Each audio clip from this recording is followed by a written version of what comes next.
So, one of the things that you should do, at least before level 10, is get upgraded armor. Now, it's only 2 armor per piece. However, it's still armor, right?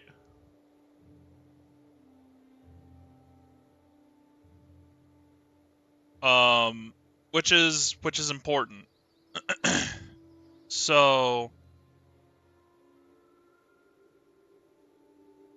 we're gonna get the helmet. However, the helmet is 50 red iris flowers. So how do you get red iris flowers, right? You can find them randomly out in the wilderness. However, there's a really easy way to farm them, and it starts right here at Ashford Abbey. Right here in Ashford Abbey.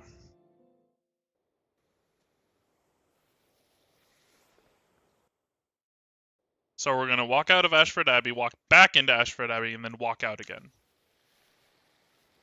And we're going to look left. And if you see a red iris flower, you go get the red iris flower.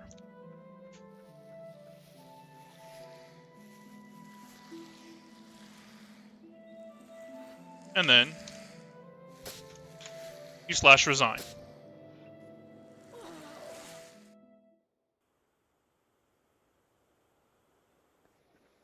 And then you leave again. Look left. If there's no red iris flower, you walk into town.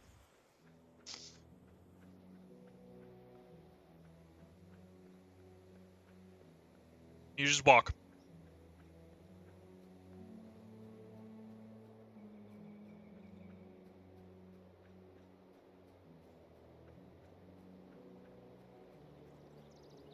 And there it is. And you go get it.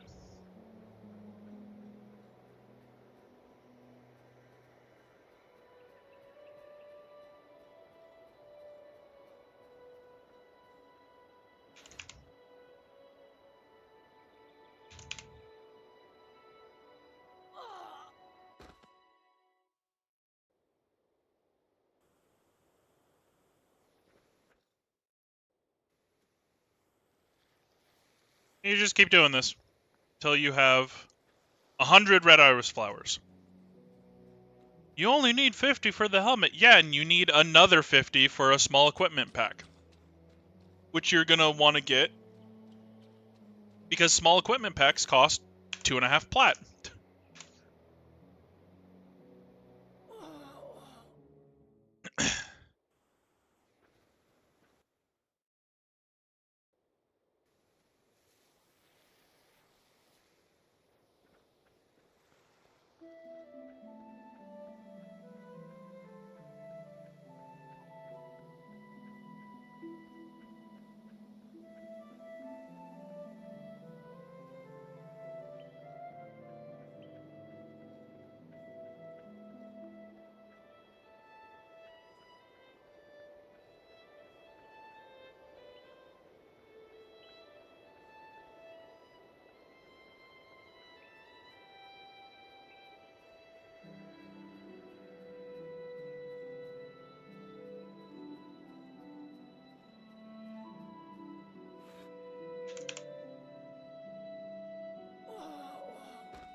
I'm sorry, I will be right back.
Alright, sorry about that.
Alright. Now that we have 100, we're gonna get one more.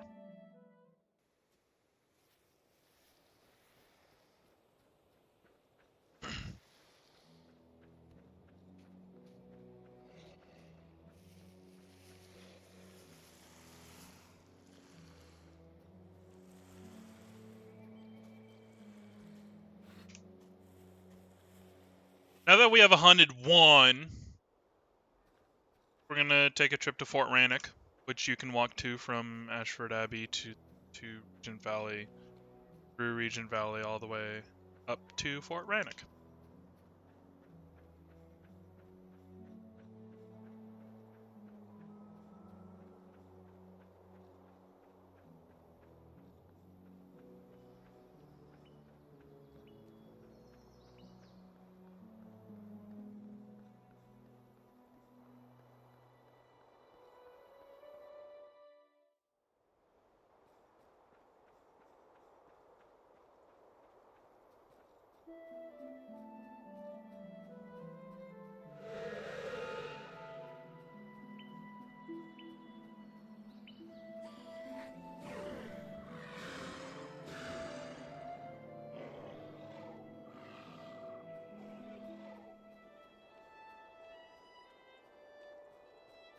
It's a lot of scale.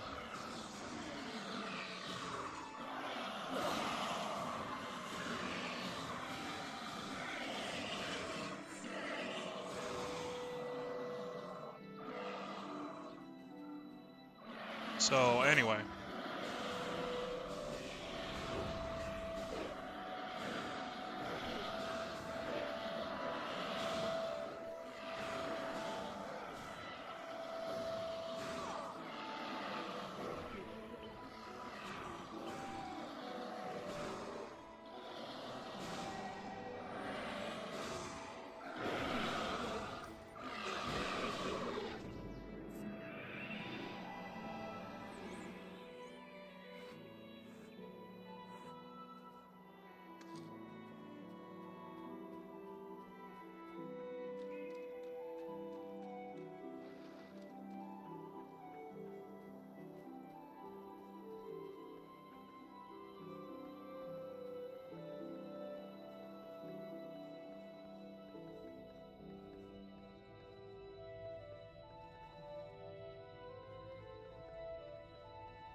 And we're gonna grab one small equipment pack and one... Oh.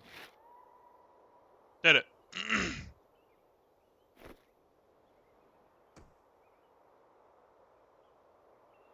Did it.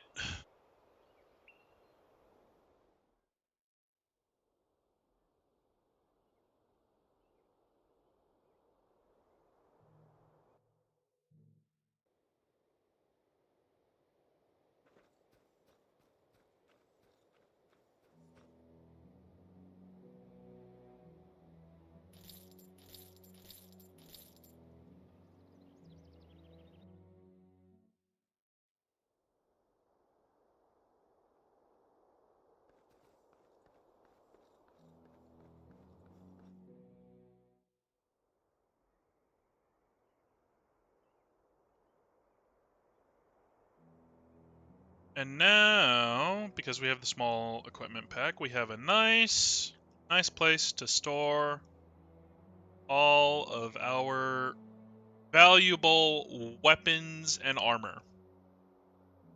It's very important. Very important you get that.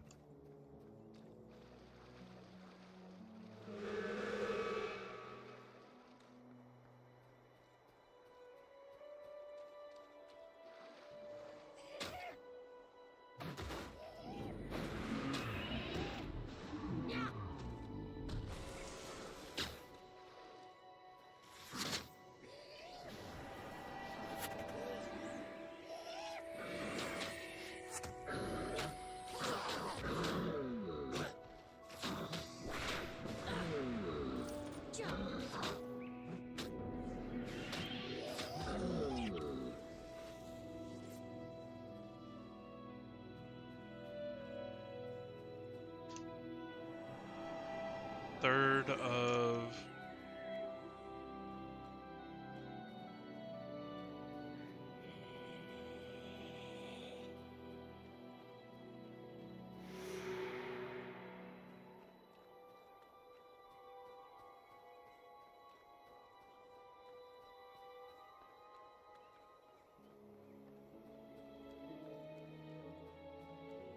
One-third of 19 is above 5, and 1/3 of 35 is above 9, so... Short of using an attack skill, hammer is still probably dealing more damage.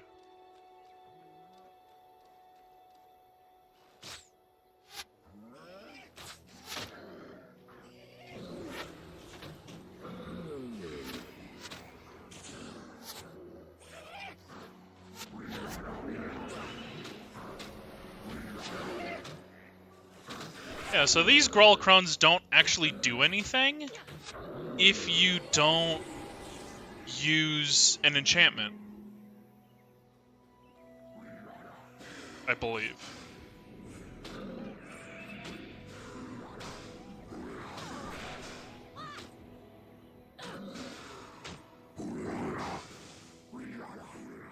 Need to pull them over here.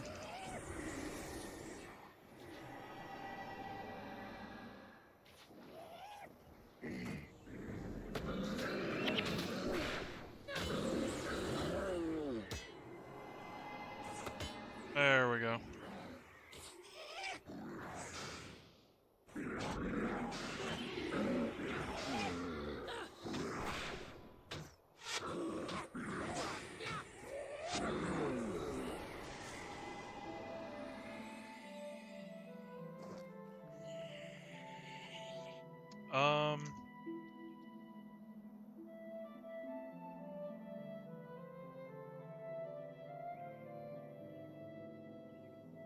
Yeah.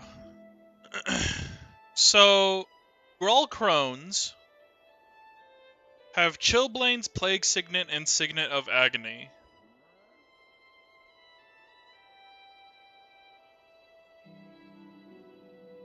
And they only activate Chilblains if you are enchanted. And they only activate Signet of Agony if you are close to them. Except sometimes they don't even do that. So, yeah.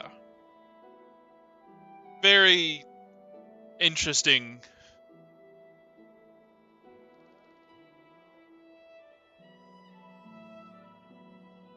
Very interesting, yeah.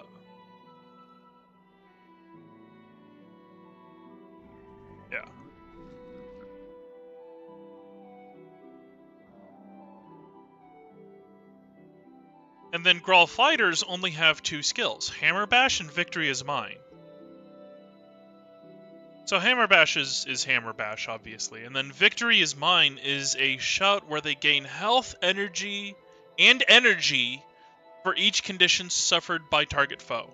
So the majority of all of these enemies, skills and damage, is based solely on if you are enchanted or not.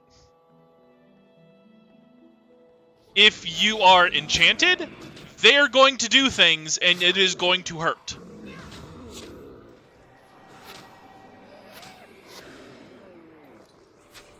If you don't, they don't really have much. Like, I'm gonna walk up and I'm gonna hit the Grawl Crone and nothing's gonna happen because they're gonna be dead already.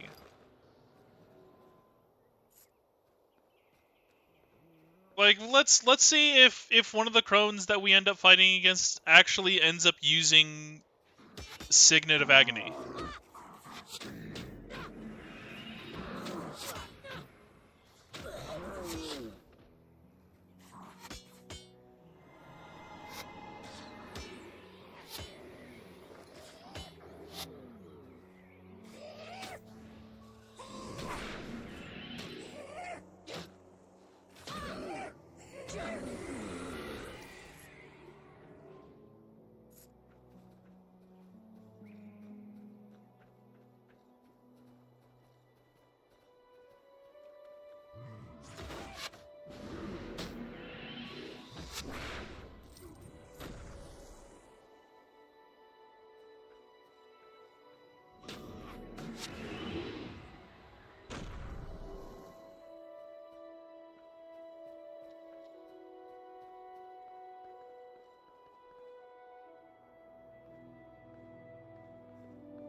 Yeah, we're good.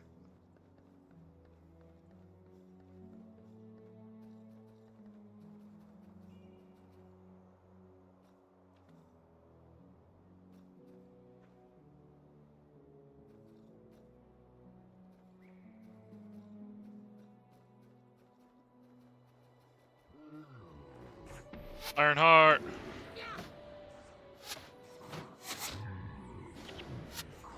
Balthazar's aura.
Orange.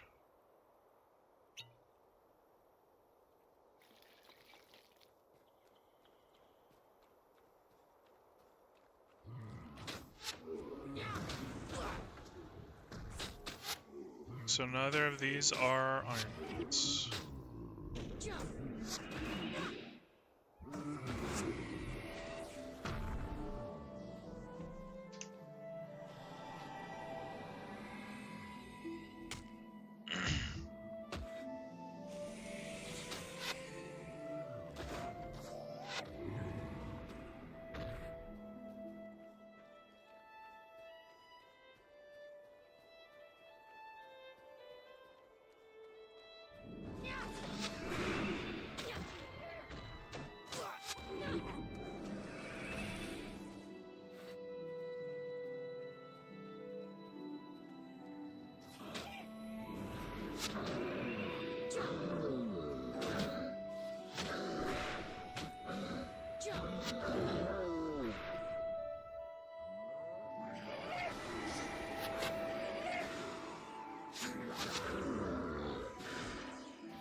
So one run got us more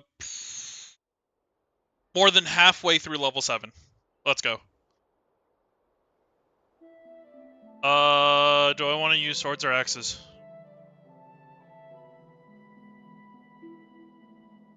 I want to try swords.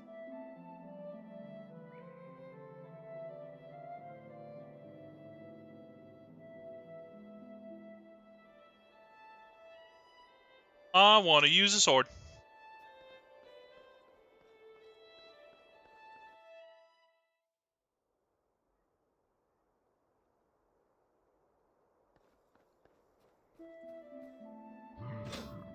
I forgot to sell stuff. Well.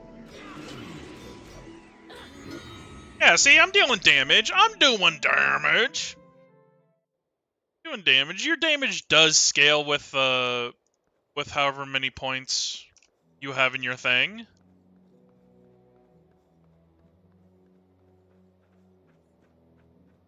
That's why my hammer was dealing damage, because I had 5 points in hammer mastery. 8 unnatural seeds. Wow.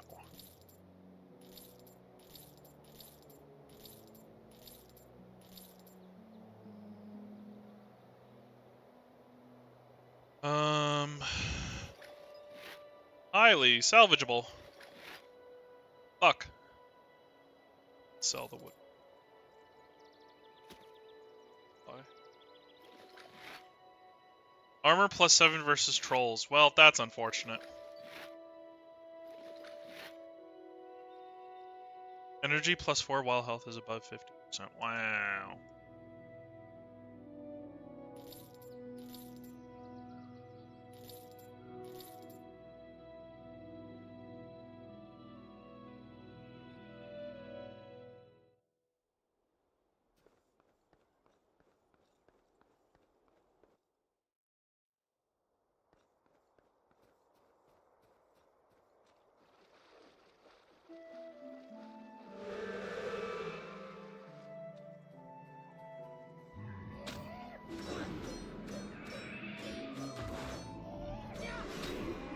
Oh, he does. They do bleed.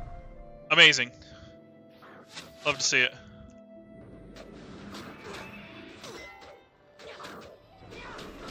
Clang.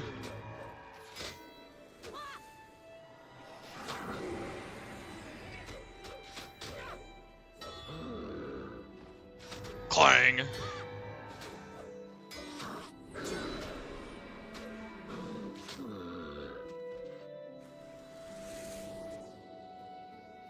Plus 10 damage and inflicts deep wound if the target is...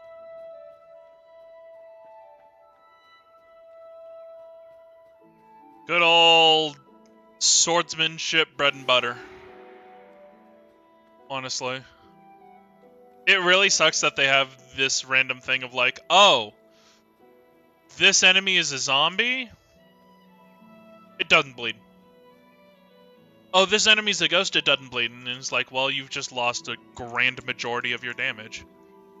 Go use something else, Kek W. And it's only bleeding that has this problem. Well, technically speaking, burning also does have this problem. However, it's not widespread with burning. The only thing you can't burn in this game are destroyers.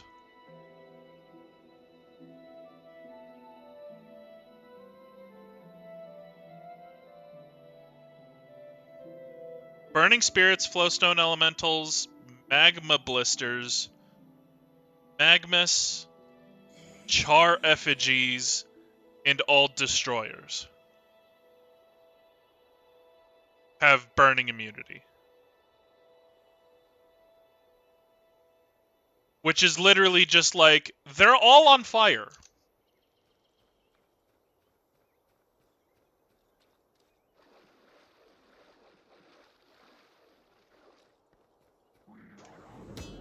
Oops.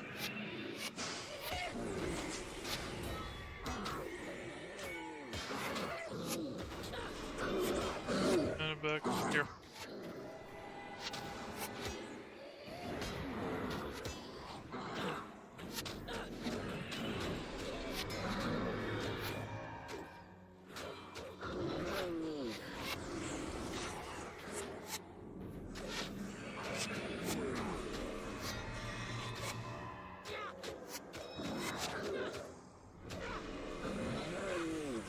Oh, shit!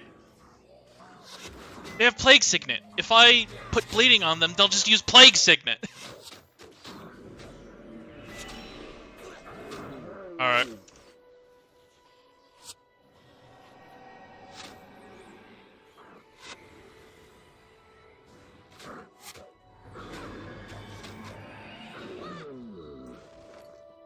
Is Ben dead? Ben is dead. I killed Ben! Alright, we're gonna fix that real quick.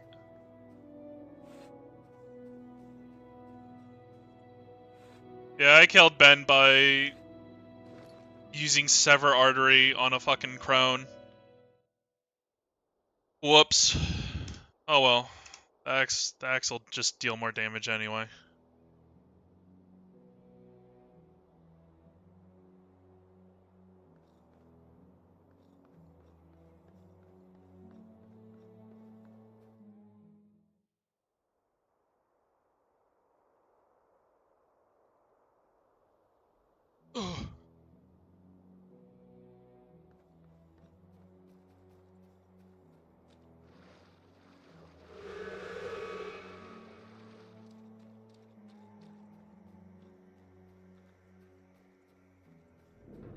Oops.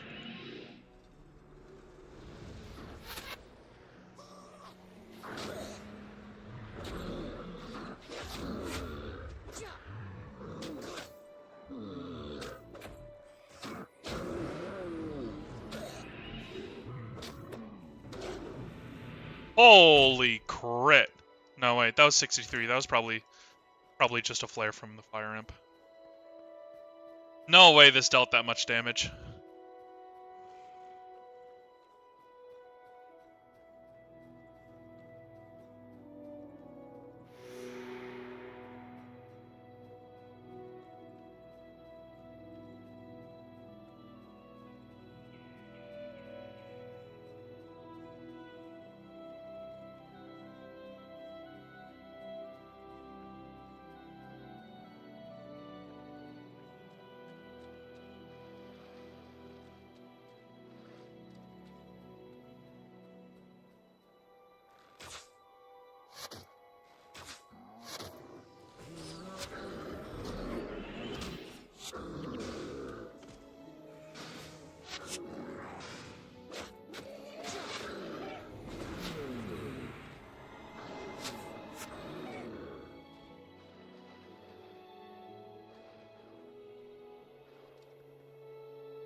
Fighting here sucks.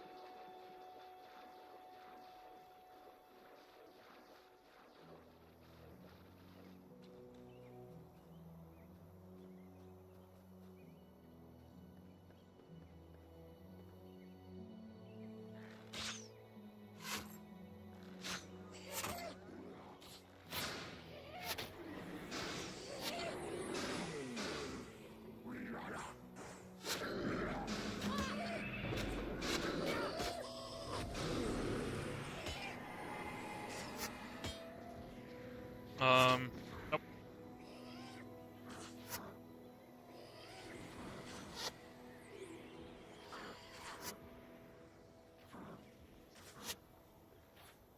Think I can go.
over here.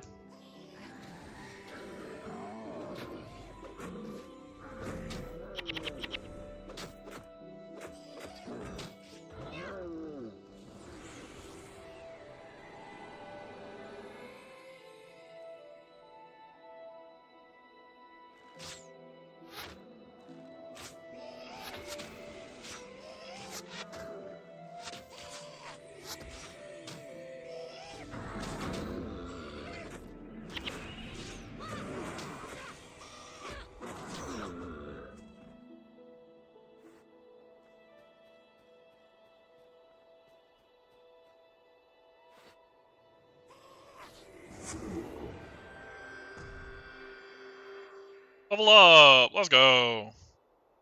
5 more points! Anyway.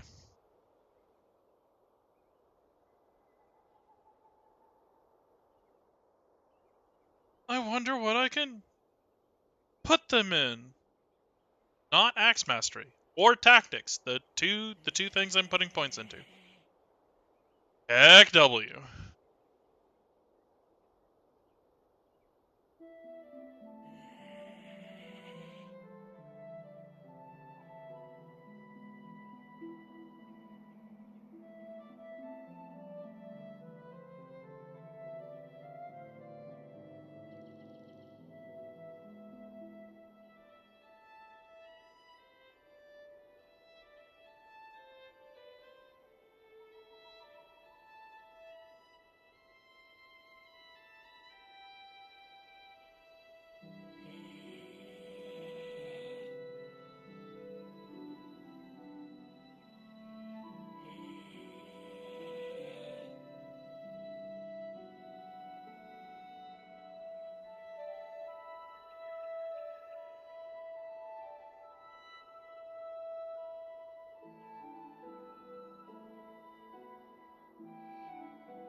Oh, I fucked it. Whoops.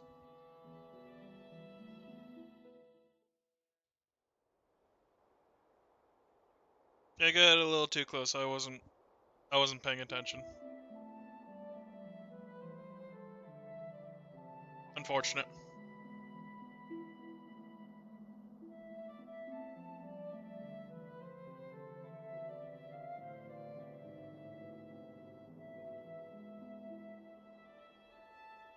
More axe mastery.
Whoops. Pressing the wrong button.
It's a lot.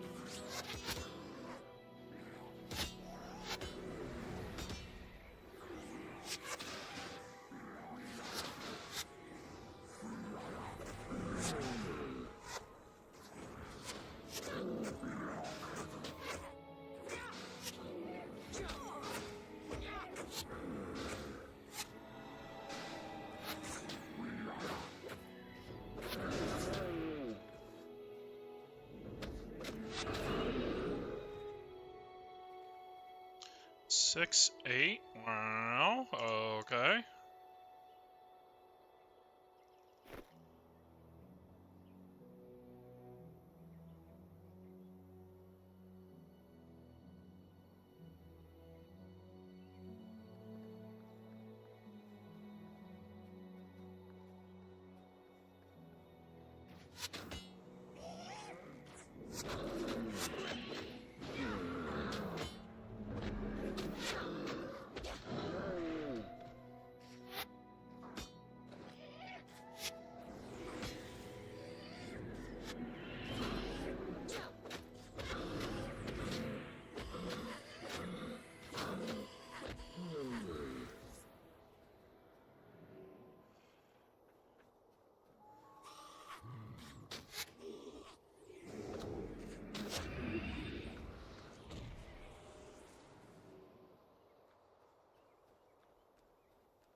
That Ironheart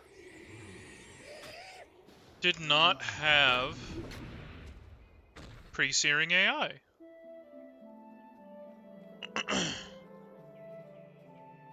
Pre-Searing AI does not leave .AOEs. But that Ironheart did. Specifically to dodge the Firestorm.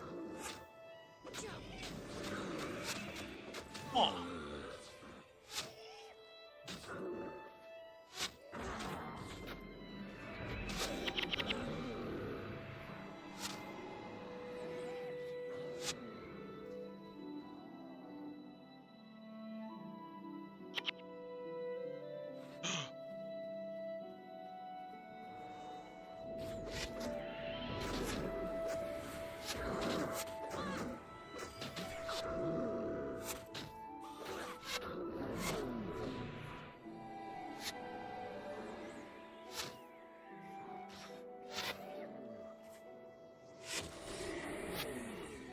Okay.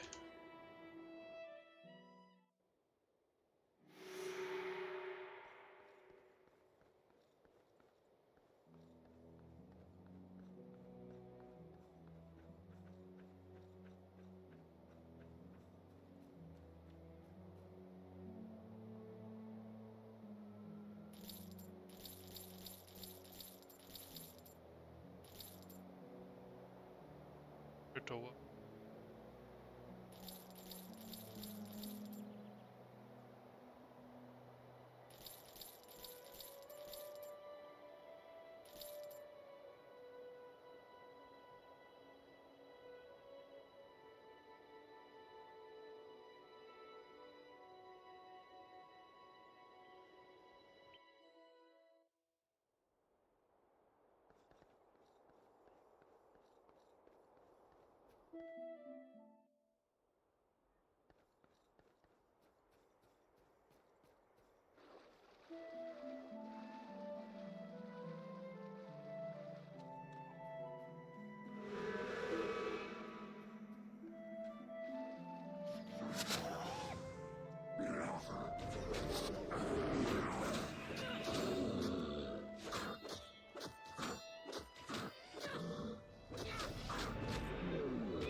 510. 510. Okay.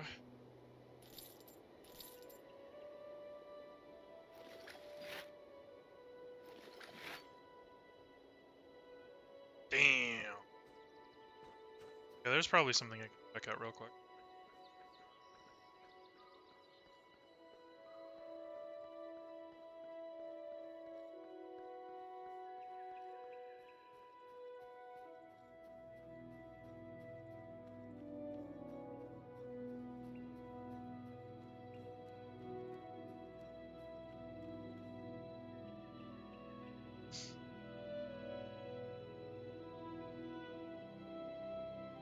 $510 with fortitude.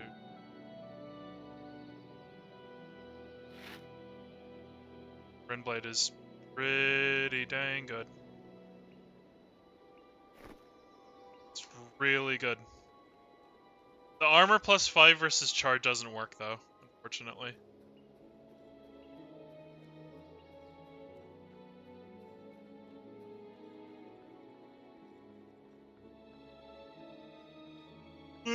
We got a 5 out of 10 hand axe, so that's probably the best. That's the best hand axe we can craft anyway, so very good.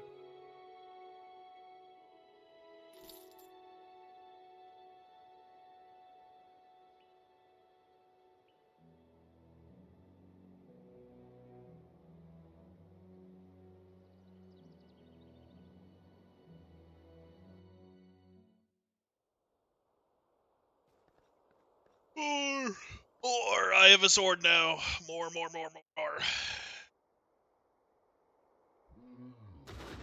Whoa, the ambush?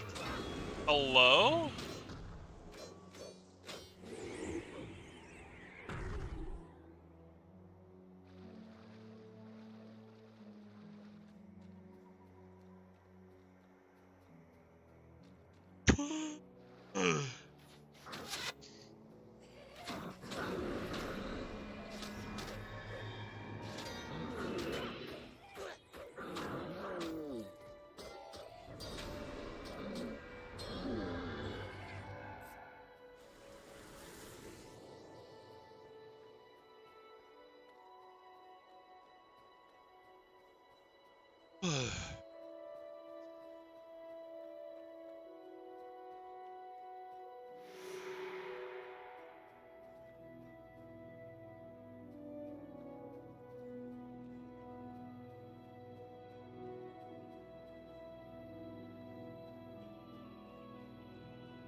I just need to remember to not bleed the crones, or else they will deal damage. They will transfer their conditions to someone else.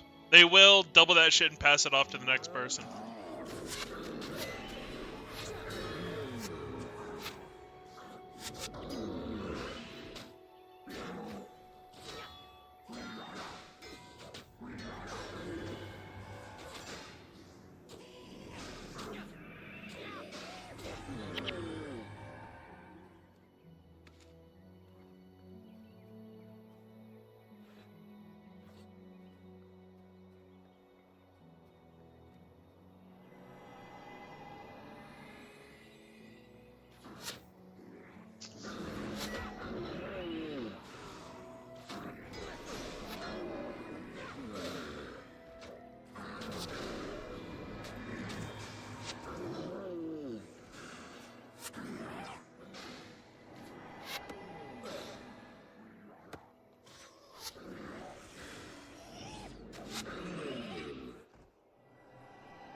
I also think oak hearts take more damage against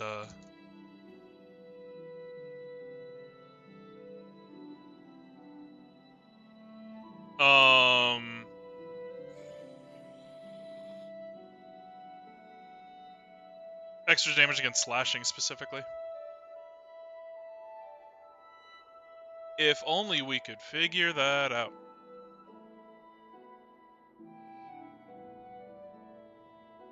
If only there was something to let us know.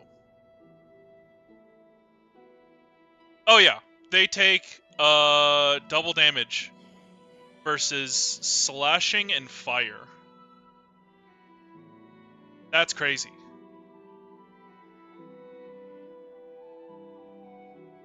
That's pretty nuts. Okay, good to know.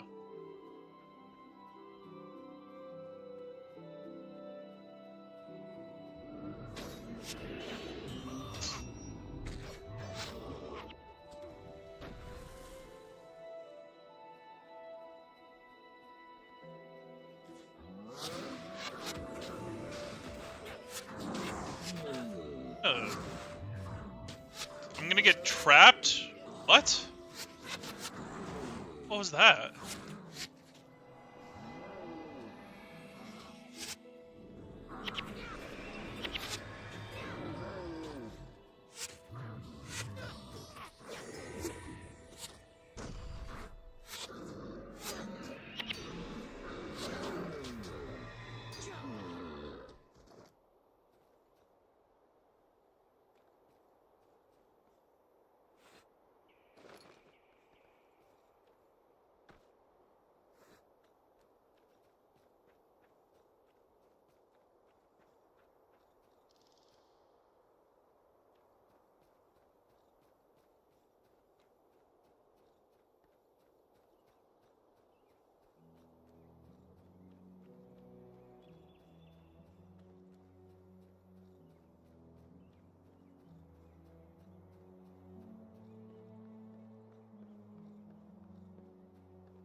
Oh yeah, I forgot to go this way. That's... whoops. Should go this way as well, because there's crowns over here and fighters.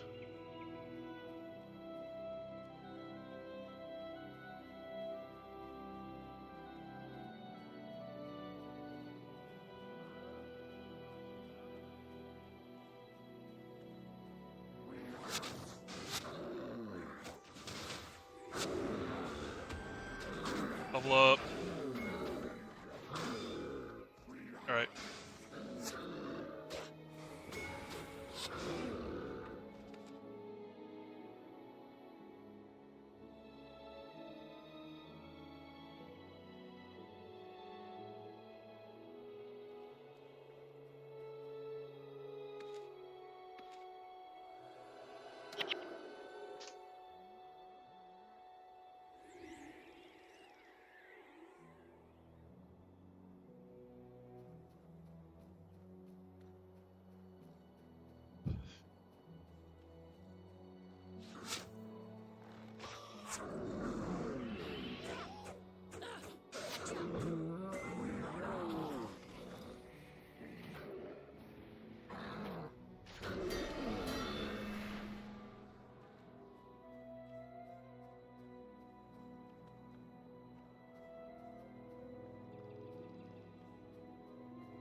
Whoa!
Oh god!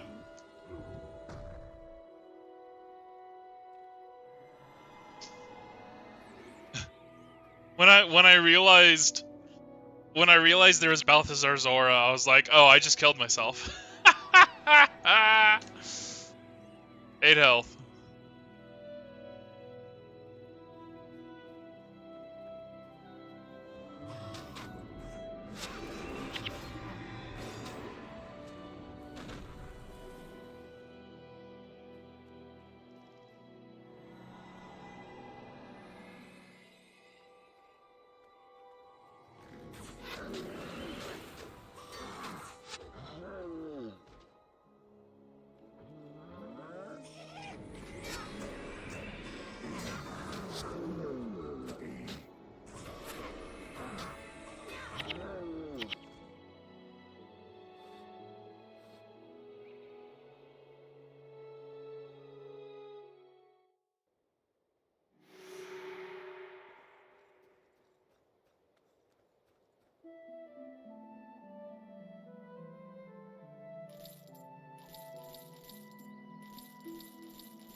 I forgot I did the thing and paid the price.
Oh, I did the thing again. Whoops.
A new build of Guild Wars is available. Please exit and run the program.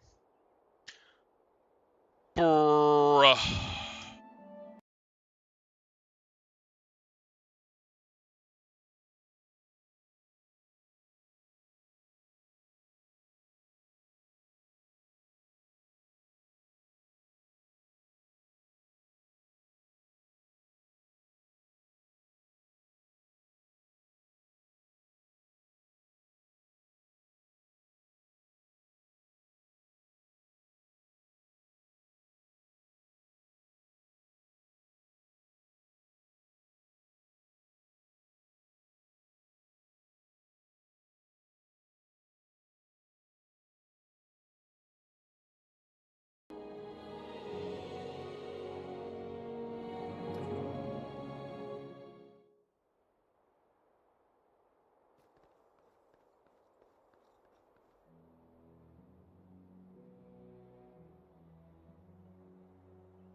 What?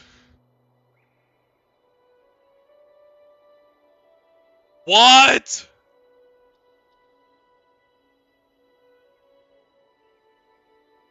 I'm sorry? What is this?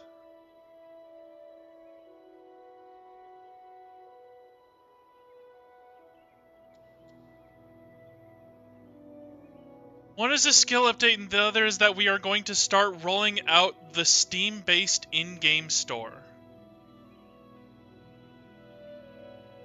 Because doing a good job, okay, as some of you know, the first is a special surprise. As some of you know, as a studio, we've avoided skill balance updates because doing a good job takes a lot of time, concentration, and knowledge of the complete database of skills. It turns out a former ArenaNet staff member, Isaiah Cartwright, still had all the knowledge in his head to make balance changes and, on his own initiative, volunteered to do a balance pass for us. Our strategy was to data mine the least popular skills and improve many of them, which increases the number of viable skill options. That way the main meta of the game remains the same, well, mostly, and the net effect is that the game has more useful skills. Richard Foge, F-O-G-E, partnered on this update to help roll it out. Here are the details. Okay! Rage of the Intuka. Effect duration reduced to 8 seconds. Reduced recharge on adrenal skills to 3 seconds. What is that? Rage of the Intuka. I believe it is an 8.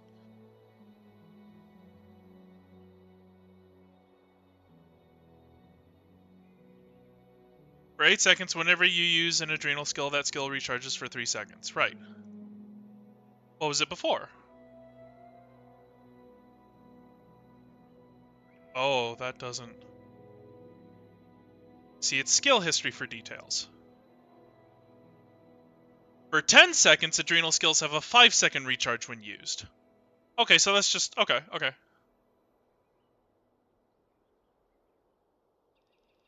I meant to do that. Adrenaline gain upper end increased to 1 to 6. Oh, right, this is when you're knocked down. Gain strikes of adrenaline if you are knocked down. Yeah, 4, 5, now it's 5, 6. You will die. Target health threshold increased to 90%. No effect unless target foe is under 90% health. Okay. Headbutt, reduced recharge to 15 seconds, stays changed to flat 5 seconds. Which I'm guessing was more. Holy cow. Sorry, give me a second.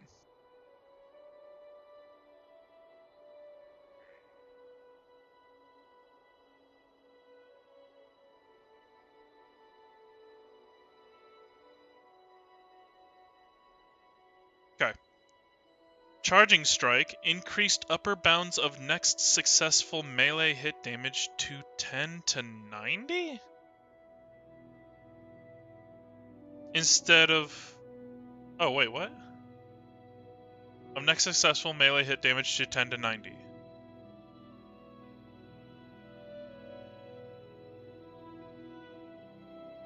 Okay. Ranger, spirit changes, literally all of them. This is a spirit change. Just pass over. So I remember this. Spirits had a 5-second cast time. I don't know what their range was, but they had a 5-second cast time. Now they have a 3-second cast time. Spirit changes. Cast time, 3 seconds. Duration upper bounds increased to 240, which used to be, what, 120 at 12? 30 to 120, now it's 30 to 240. Range increased to 3,500 for most of them. Not Lacerate, not Equinox, not Famine, not Brambles. And not Roaring Winds.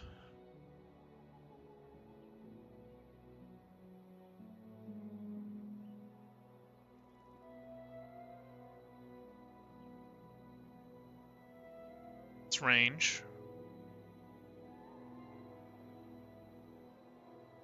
Spirit range. It is approximately 2.5 times the radius of the aggro bubble, or approximately the same as Soul Reaping's range. Most blinding and nature ritual skills specify they must be in spirit range of allies/foes.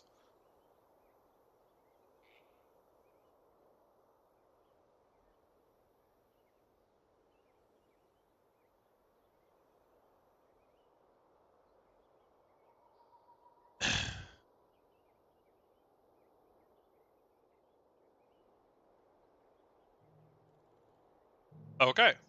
So I'm guessing 3,500 is 3.5 times aggro range? Bubble? Okay. Famine, increased damage for running out of energy to 20 to 70 so damage increase. Splinter Shot, increased range of the block effect to in the area. Really?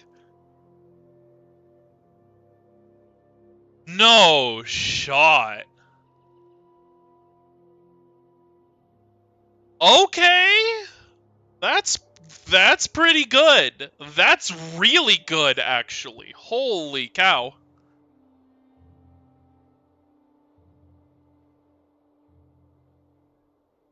I don't know what it was before because...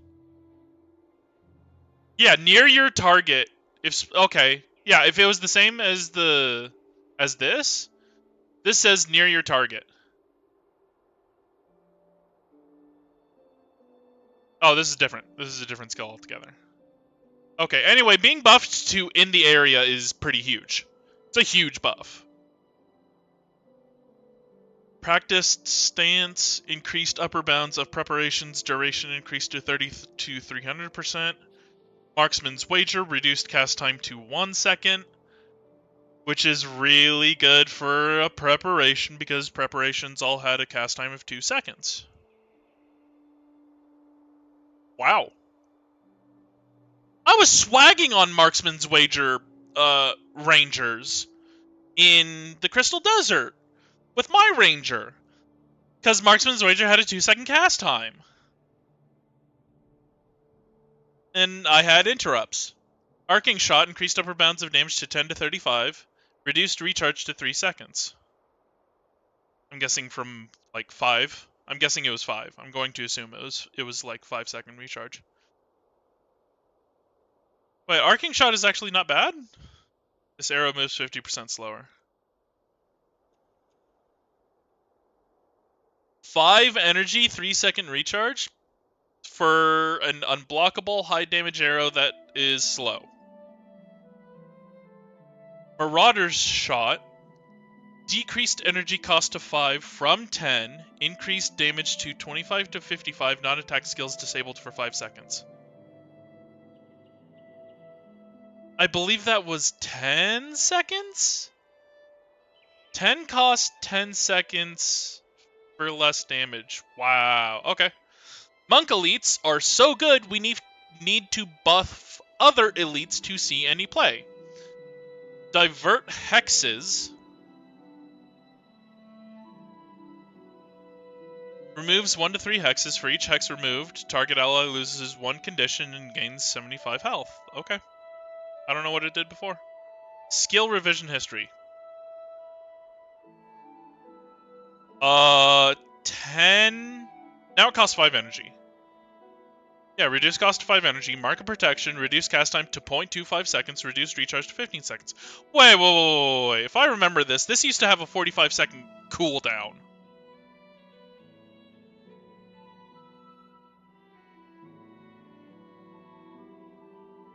Converts incoming damage to healing for 10 seconds. If I remember correctly, this had a 45-second cooldown. It did! 45-second cooldown, 1 second cast time, 10 energy.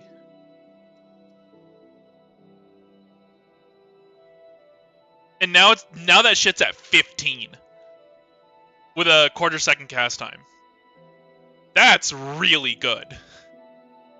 Like I've said, the majority of the monk skills are just bad because they have some arbitrary restriction to them, or they just have way too long of a cast time. Mark of Protection was one of those. Pacifism, reduced effect duration to 4 to 8 seconds, reduced recharge to 15 seconds. So you have, yeah. Yeah, the duration used to scale, but it had a 30-second cooldown.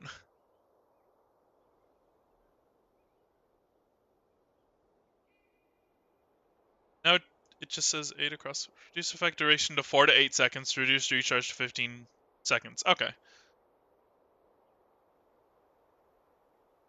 So it's not as annoying. Yeah, this effect ends if the target takes damage. So you can apply it more often, which is probably better. Amity. Reduced effect duration to 4 to 12 seconds. Reduced recharge to 20 seconds. Foes adjacent to you cannot attack. Oh, this is the same thing as pacifism. Which Amity used to have a 60-second cast time. And then it used to have a cooldown. And then it used to have a 45-second cast time. Now it has a cooldown. Now it has a 20-second cooldown. So you can apply it more often. Word of Censure. Increased damage to 30 to 130. Increased target health threshold to 50% for recharge penalty.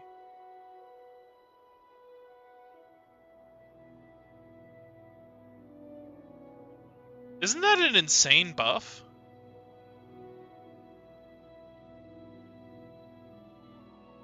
Plus 20 recharge time if target foe is below 50% health. Didn't it used to... What? I'm pretty sure they doubled the damage, but they doubled the health threshold for recharge time?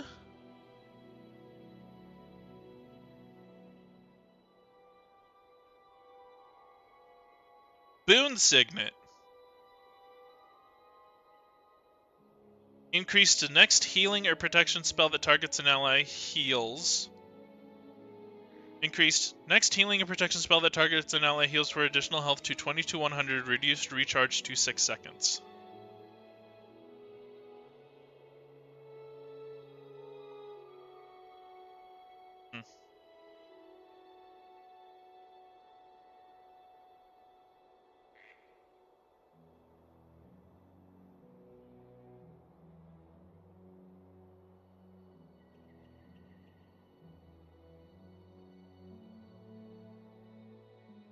Oh. Scourge Sacrifice. Reduced energy cost to 5. Wow. Guessing it used to be 10? Yep. So Scourge Sacrifice is now pretty good. Smiter's Boon PvP.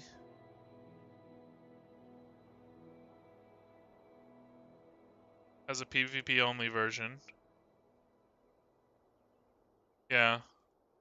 4 seconds.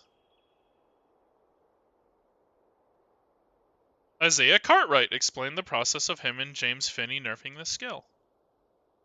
Oh.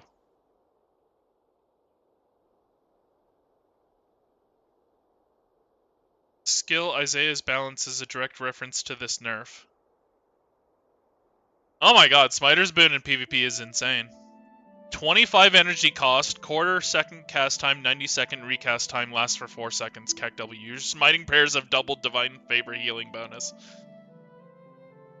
Isaiah further nerfed this skill 18 years later in the February 5th, 2026 game update. Amazing. Okay.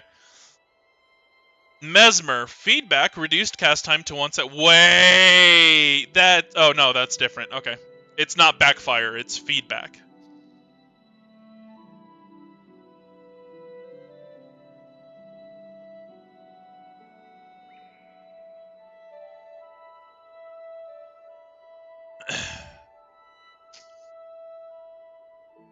Ignorance. Reduced energy cost to 10.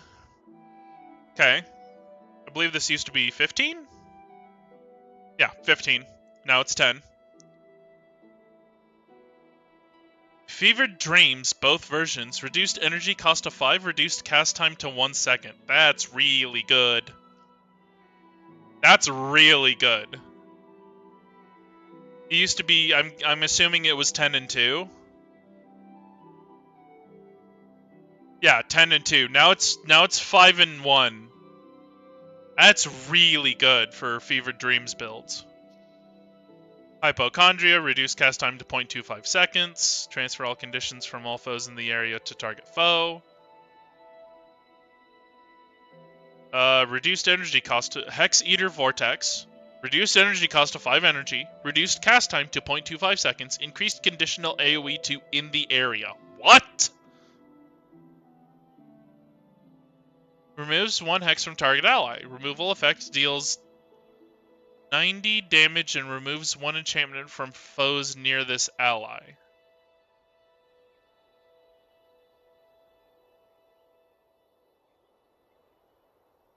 Wow.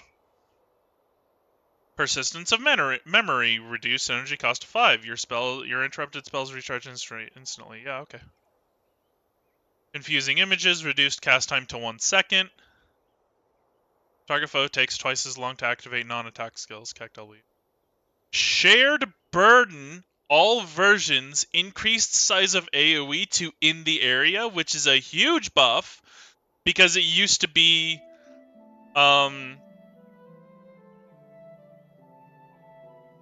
believe it used to be nearby. Foes near this target. And now it's in the area, which means...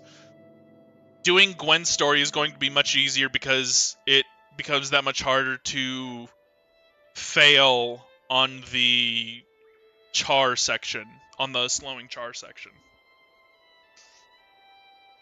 Mantra of Signets. PvP now has the armor bonus that the PvE version has, making them the same. You have +3 armor for each signet. Nice. You gain health each time you use a signet. Good. Necromancer. Order of Apostasy. Reduced max health loss to 10 to 3% from something. I'm guessing it was just 10% at all ranks. Jagged Bones. Reduced recharge to 10 seconds. Increased effect duration to 60 seconds. Spinal Shivers. Reduced energy cost on trigger to 8 to 3.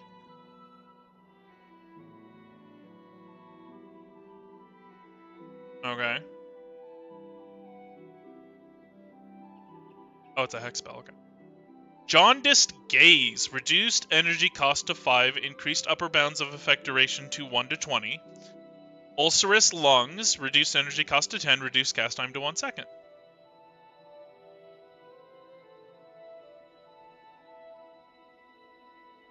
Elementalist. Slippery Ground PvP. Reduced recharge to 15 seconds. Ward of Weakness. Reduced energy cost to 5. Inflicts a weakened condition 5 to 20 seconds to any foes that take elemental damage in this ward. Okay, cool.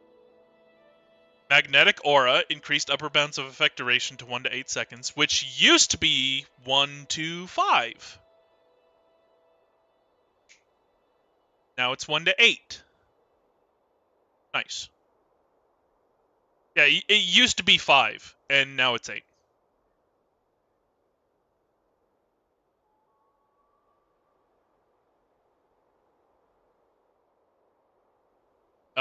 Ward against elements, reduced energy cost to 10. Tanai's Prison.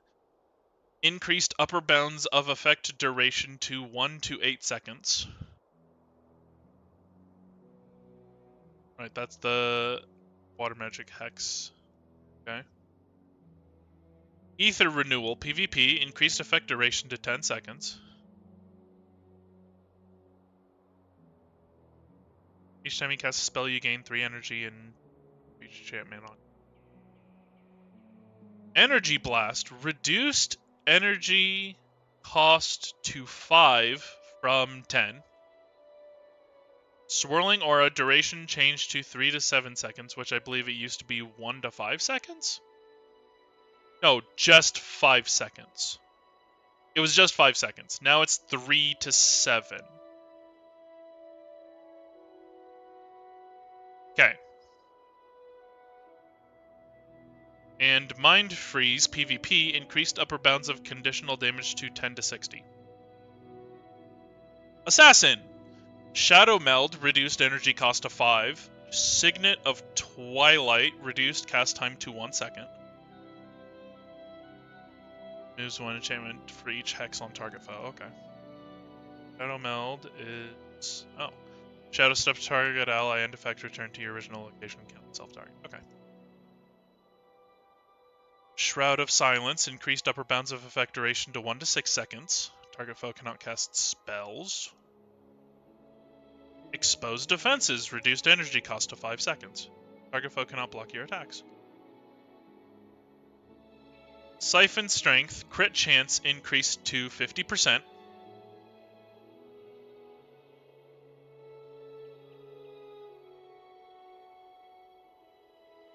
Sadist's Signet. Health gain upper bounds increased to 10 to 45. Signet of Shadows. Recharge reduced to 15 seconds.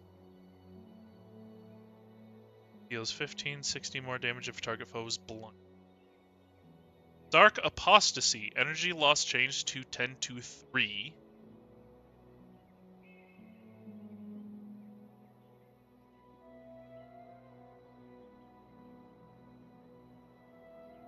Mark of Death. Healing benefit reduction increased to 50%. Hidden Caltrops. Non-assassin skills disable effect reduced to 3 seconds. Guessing from like live or...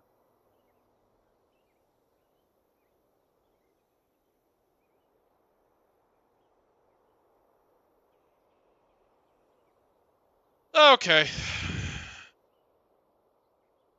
Ritualist. Feast of Souls. Reduced energy cost of 5. Which is heals all party members for 100 health for each nearby allied spirit. All nearby allied spirits are destroyed. Okay. Weapon of Renewal. Increased effect duration to 20 seconds.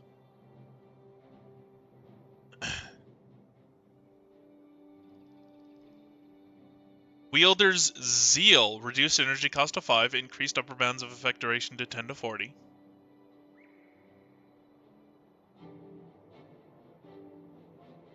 Wailing Weapon. Weapon spell. Attacks interrupt attacking foes. Wow. Increased upper bounds of effect duration to 3 to 14 seconds. Reduced recharge to 15 seconds. Dulled Weapon. Increased upper bounds of effect duration to 5 to 20 seconds. Increased damage reduction of affected to 3 to 20 less damage. Restoration PvP. Reduced cast time to 3 seconds. Pure was Li Ming. Reduced energy cost to 5. Doom. Increased upper bounds of lightning damage to 10 to 60.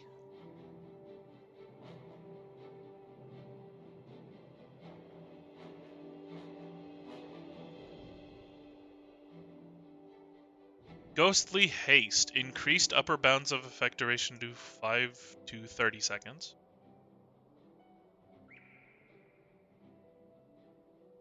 Weapon of Quickening. Cast time reduced to 1 second.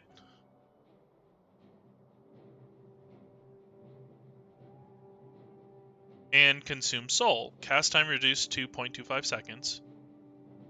Upper bounds of health steal increased to 5 to 70. Range increased to earshot.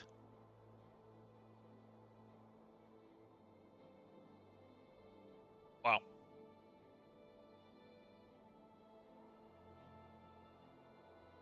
Paragon.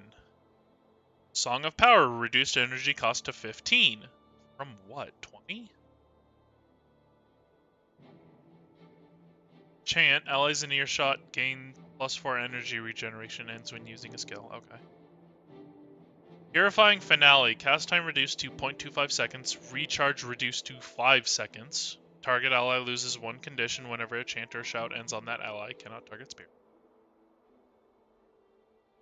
Energizing Chorus. Adrenaline cost reduced to 3. Chant, 10 seconds. The next shout or chant costs 7 less energy for allies within earshot. Make your time. Recharge reduced to 10 seconds. You gain 1 adrenaline for each party member in earshot.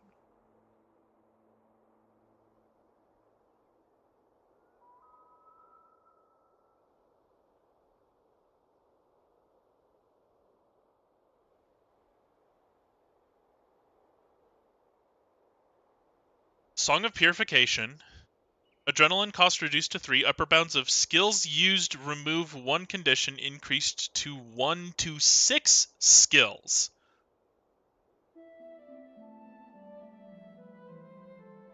Okay then. Hasty Refrain. Increased upper bounds of effect duration to 3 to 15 seconds.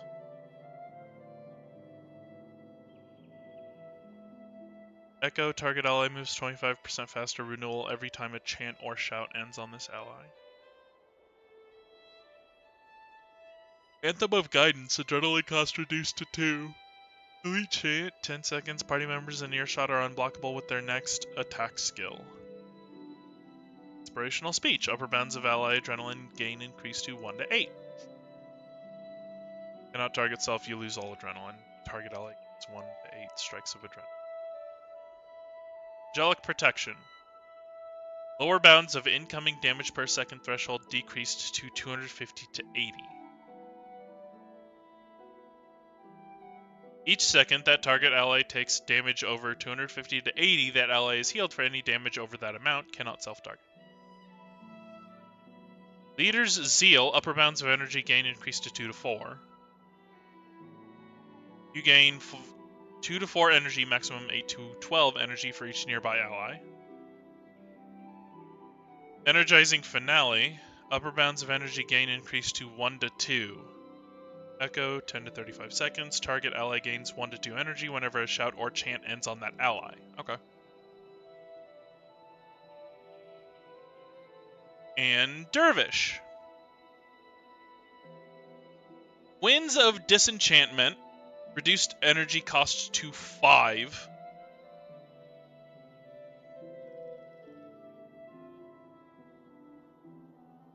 Arcade Zeal. Increased energy gain to 2. Max energy gain floor increased to 2 to 7. Natural Healing. Reduced cast time to 1 second. Mystic Corruption, reduced energy cost to 5, increased upper bounds of effect duration to 1 to 10 seconds.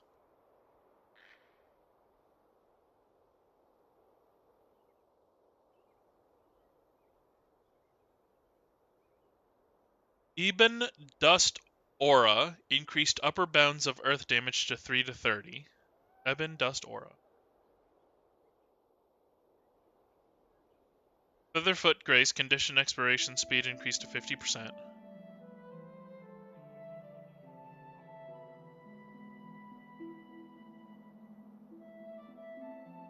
Pious Restoration, or Pious Restoration, gain 80 to 150 health and remove 1 Dervish enchantment. Removal effect, lose 1 to 3 hexes. Dwayna's Touch, heal amount changed to 60 flat, max changed to range 60 to 240.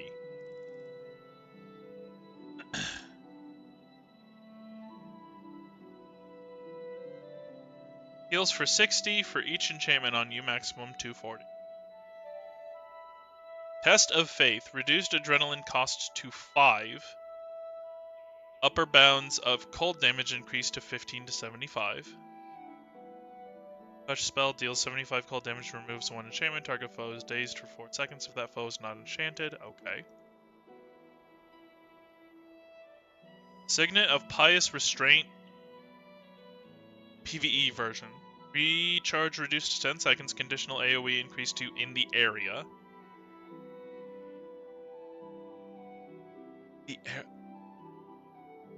Inflicts crippled condition. Remove 1 of your dervish enchantments. Removal effect also causes crippled to foes in the area of your target and recharges 75% faster. And Granth's Grasp. Increased upper bounds of conditions transferred to 1 to 3.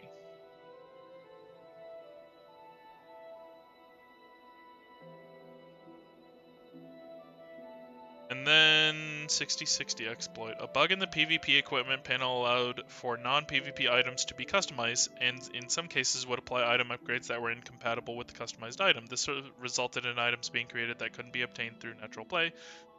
This includes what the community refers to as 60/60 items. This change fixes the bug, and a later update will remove invalid item upgrades from items previously created via the bug. And then new Steam-based in-game store rolling out. You'll know the store is enabled for you because a prompt will appear in the upper right corner of the character select screen. Blah blah blah. Okay. That's a ton of stuff that I've never used before, and it's nice. Yeah. I recognized a few of them because I'm like, oh, I'm playing Warrior. I recognize the Warrior ones. Like, I've seen Rage of the Antuka and Headbutt, but I've never used them before. So, and I recognize Mark of Protection from running to Drox, right? But other than that, and what, Fevered Dreams from a PVX wiki link. And that's about it. Everything else I've never seen it before.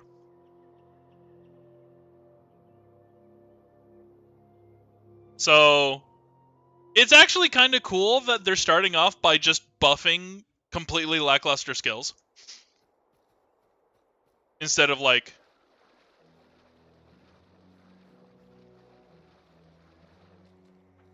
nerfing things.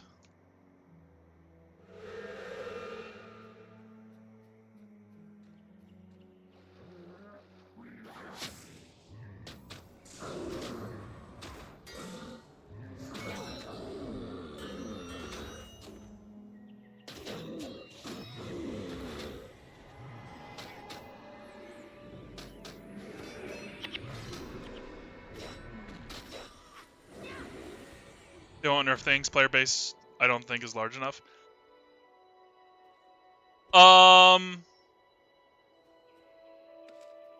Yes, but also,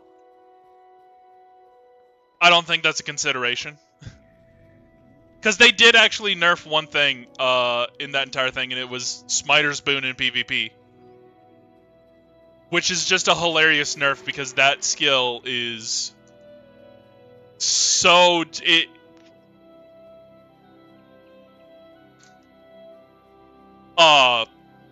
Yeah.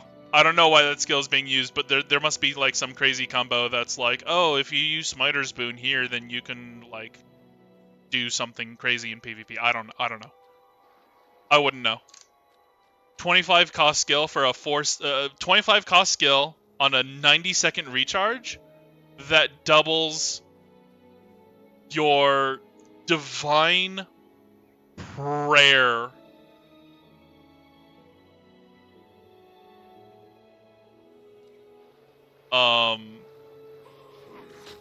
bonus.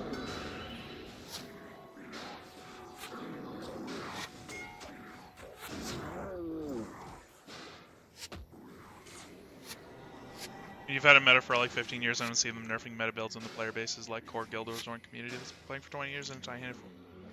That's fair. They probably have more consideration than like some other games have ever had.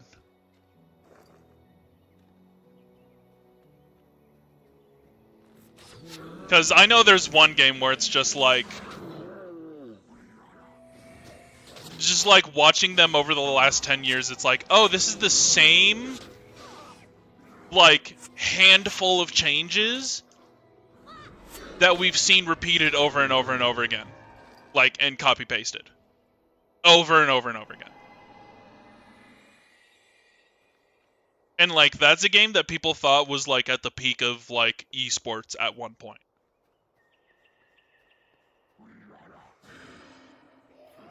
So he did this shit for us? Yeah! They're like, hey, we weren't going to change anything, but this guy, he kind of like made the rule book and he still remembers everything. So he kind of took the initiative and we're just like, okay. Which is hilarious because while reading through that, the guy who took the initiative to do that was also mentioned in like one of the balance in one of the skill balance changes. I'm like, hey, that name looks familiar.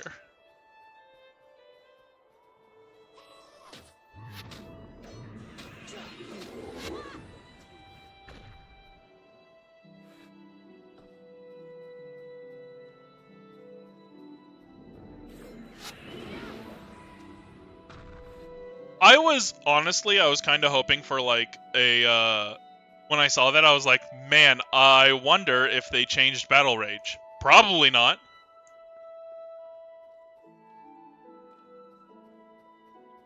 Balancing Guild Wars as well, though. Yeah, there's a lot of things that I just look at a skill and just be like, I can't really find a use for this because it is so like situational.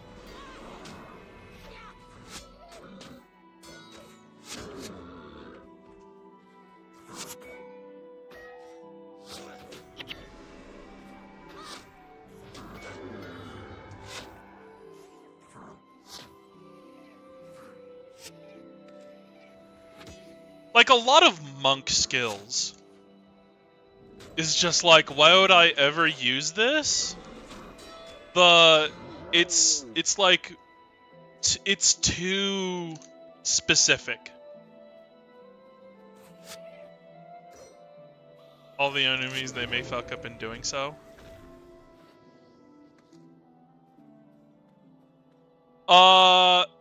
I guess. But the change that I would want so the specific skill that I would want changed is Battle Rage, and all I would want for it is for it to be changed from a stance to a skill.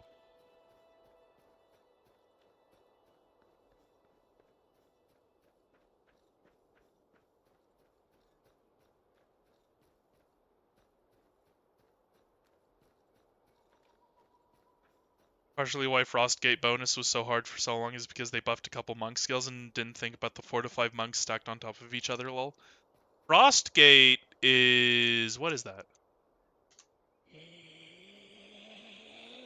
If I remember correctly, that's in Shiver Peaks? Yeah. That's the first mission in Shiver Peaks, right? Preceded by Borderless Pass. No, it's the second mission. Okay. Second mission in Shiver Peaks, yeah.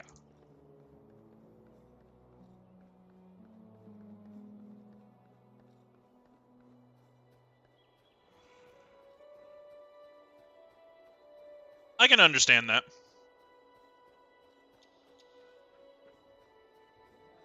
There's a lot of, like, weird things where it's just like, oh, I kind of wish this was better, but, you know, if they don't take into account this one enemy, there's 5 copies of this one enemy here, then what do?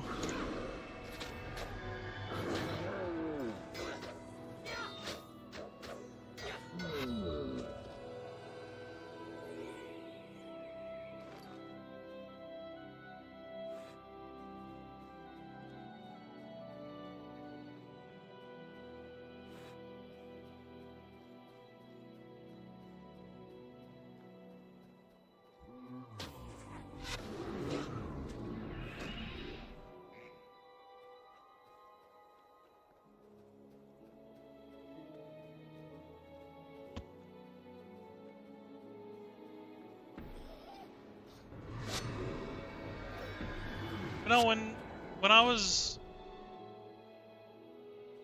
Gotta go by because of stupid. See, so I can ascend. Yup.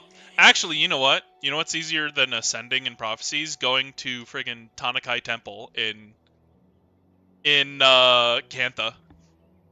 Well, specifically if you want to change secondary professions. It's just easier to go to Tanakai Temple. Because that's straight up just the second mission that you have to do after arriving in Kantha from Prophecies.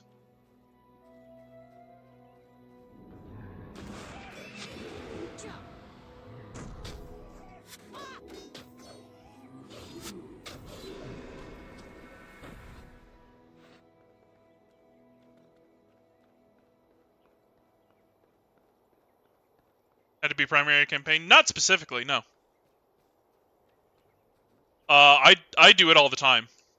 It's like, oh, I want to get secondary professions. Okay, run to Lion's Arch, go straight to Kantha, and then do the first 2 missions, and you, after the second mission, you end up in Senji's corner, and you can just talk to him.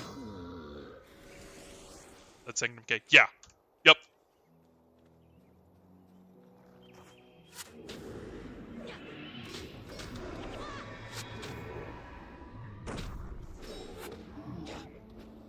Consulate docs.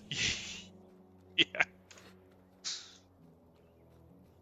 Yeah, I believe Nightfall doesn't have that problem because Nightfall is considered ascended right after you complete the complete Hunted, which is the mission right after Consulate Docks. But that's for Nightfall only characters, I believe.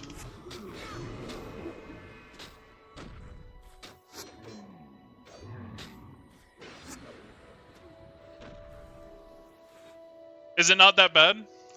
I wouldn't know, because I'm not super interested in Iron Man, but it sounds awful. But if you're saying it's not that bad, I imagine it's just a whole hell of a lot more grinding, to be honest.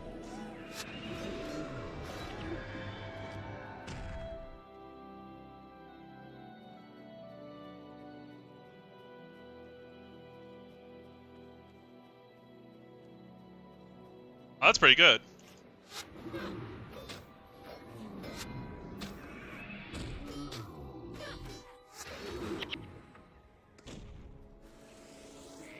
Even feel grindy? Yeah, I guess that would be fine for, like, armor and stuff. I don't have mercs instantly. Yeah. That would be the biggest problem, and then on top of that, it's like, oh, say, what, short of... I guess that's why you go to Sanctum K and not Drox. Well, going to Drox without mercs would be really tough anyway, but... Stomping Mesmer away. Yeah! Yeah, but like... I guess that's why you go to Sanctum K and you don't... and not Drox, because Drox requires... 2k plus 50 cloth. Yeah, instead of having to get like steel and leather squares and bolts of silk and all that. That's probably the most annoying part of farming that up. It's like, oh, I have to get this amount of stuff. Yeah, 9 armor isn't really all that much.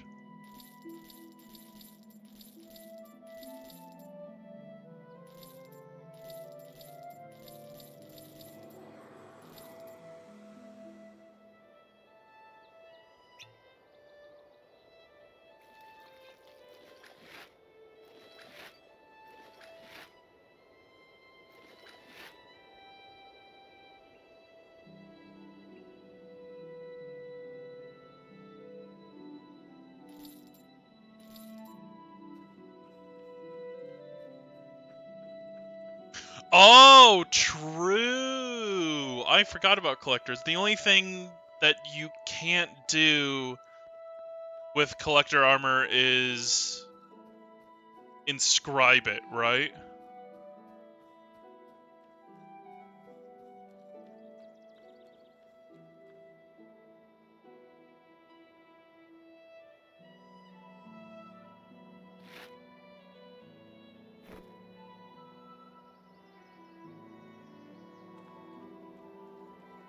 I don't have linen though. Yeah, that's what I was talking about. I was talking about like the bolts of linen and all of the extra like rare materials that are not easy to get. Like iron ingots is whatever. Steel ingots though?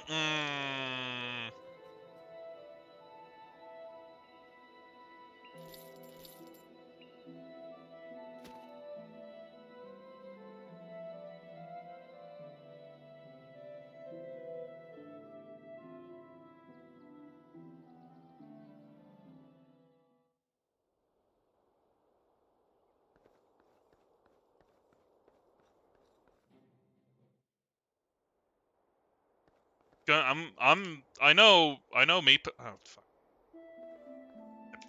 I forgot to get rid of that. I know me personally, I'm gonna probably just have to end up buying the majority of the steel ingots I need for when I eventually get to Drox. Expected more difficult.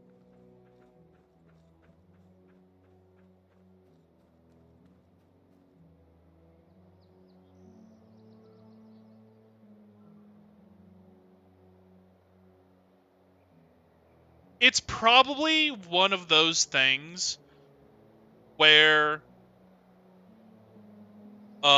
difficulty is relative to experience. Where if you've never done it before, then it's probably a pain in the ass to do. It's kind of like in like roguelikes like Balatro or Slay the Spire, where it's like if you've never played Balatro or Slay the Spire, wow, just playing the game is difficult because you kind of don't know what you're doing. Right? It's kind of like, oh, I'm playing Guild Wars for the first time. I have no clue what I'm doing. The game is really difficult. But if you play it enough, then you slowly take on harder challenges, then that harder difficulty becomes the new normal. Yeah, so you can kind of understand what I'm saying. It's like the difference between starting Balatro for the first time and just trying to clear White Stake as opposed to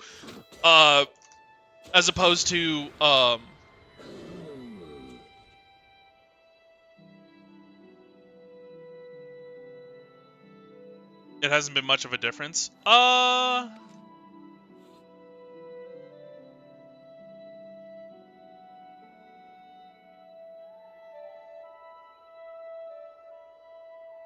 Well, I got a max run from OT. Oh, EOTN. Okay, let it.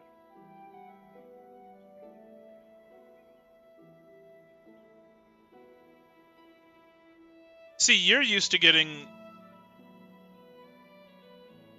Yeah.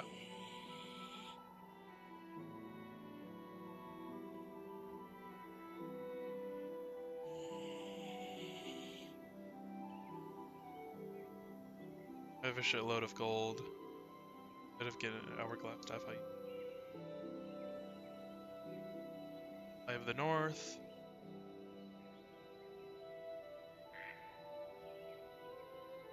The gold. That's pretty insane.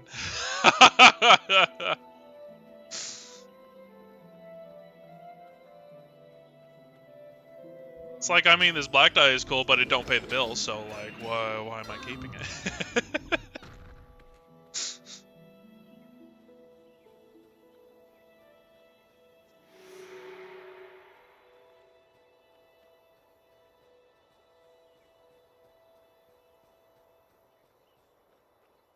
Yeah, I think it's just one of those things where it's like, if you're not used to it, it's probably a bit of a mind blast, but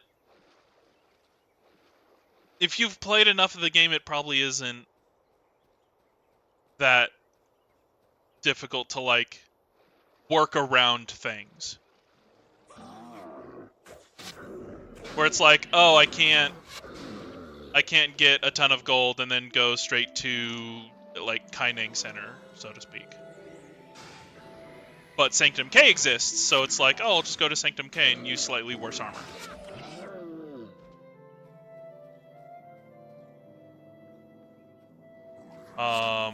I think the difficulty will be in not getting to the end, but more like maxing everything out and getting all the, like, perfect stats. Where it's like, oh, if your goal is to make do, okay, that's no problem, right? There's always ways you can make do in Guild Wars.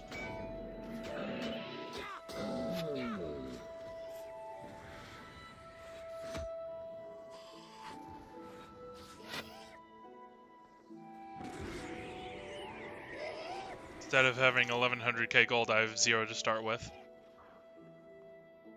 Damn!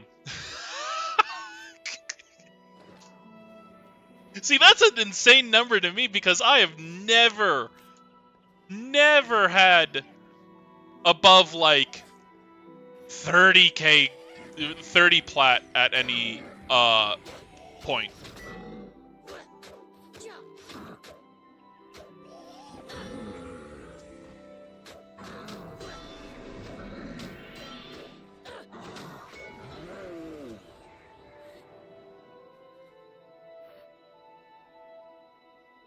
On Ecto when the market crashed.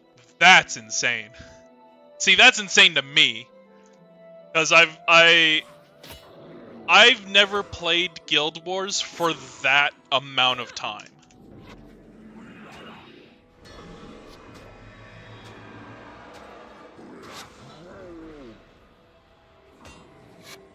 Oh, I did the thing again.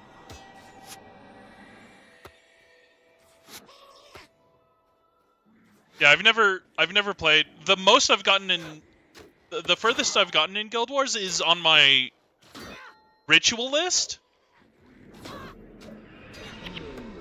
And all it was really was reaching or beating the first 3 campaigns, Prophecies, Factions, and Nightfall on my ritual list, and that's it.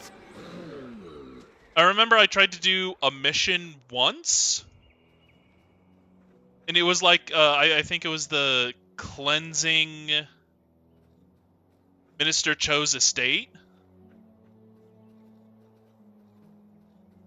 I've gotten Guam on every profession. Yeah, no, I've yet to do that.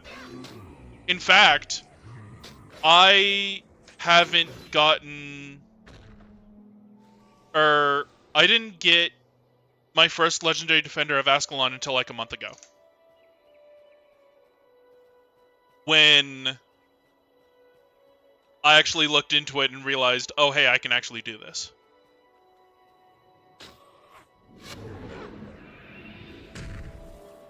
And now here I am again, remaking 3 LDOA characters just so I can make them Reforged mode smile.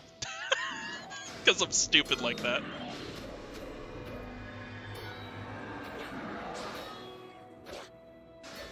Damn. LDOA sucks. I did the thing again.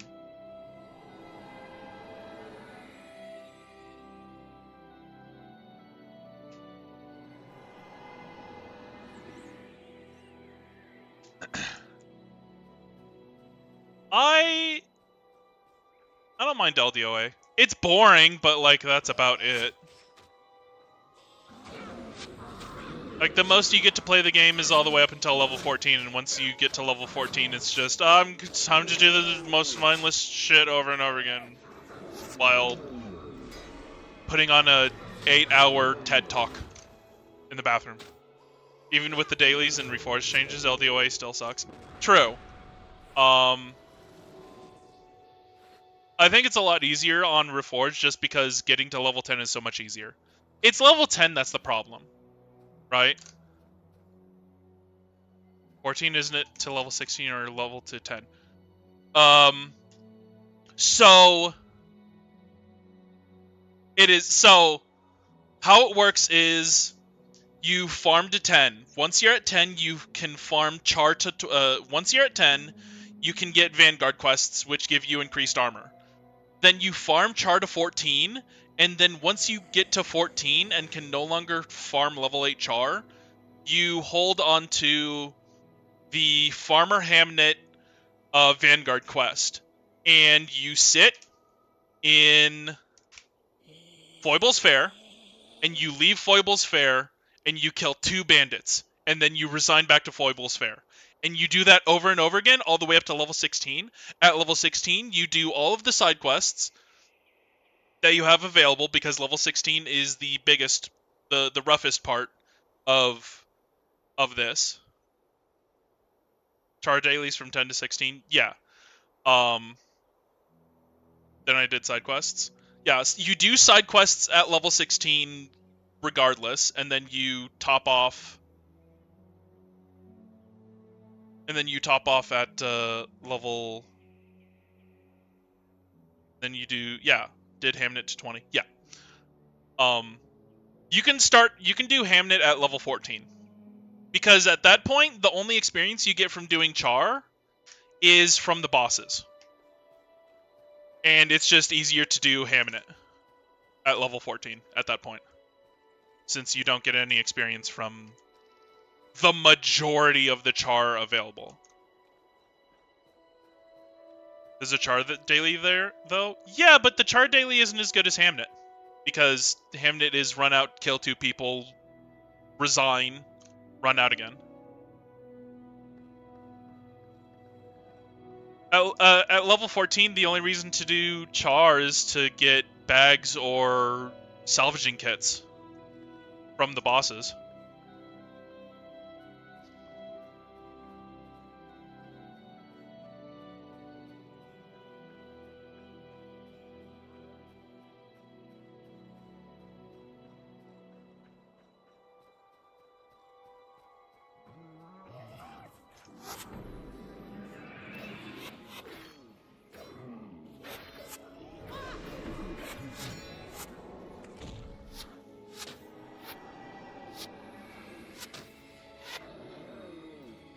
It's only 2.5 days.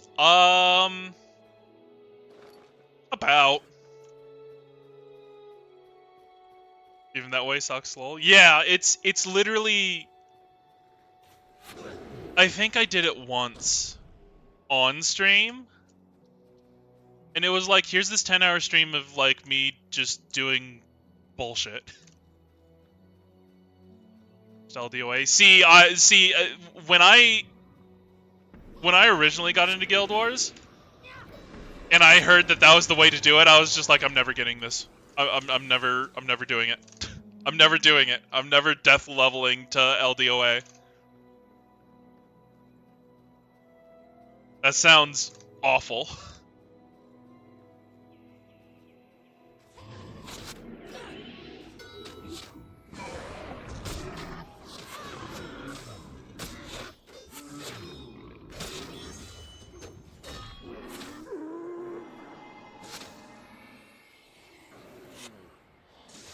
It was terrible. Yup. I was never going to like even attempt to try that. Especially considering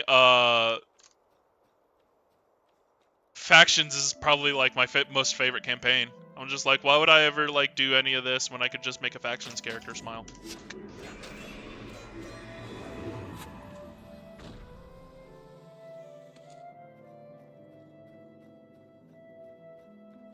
And it wasn't really until like Reforged came out that I actually started looking at this. I'm like, oh, it's a lot easier now.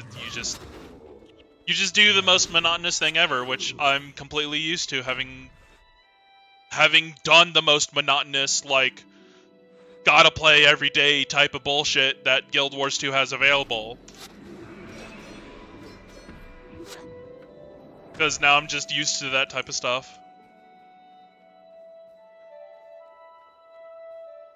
Like, this is nothing. LDOA, going and killing bandits for 10 hours straight with, like, side quests at level 16, this is nothing compared to, like, crafting a legendary in Guild Wars 2.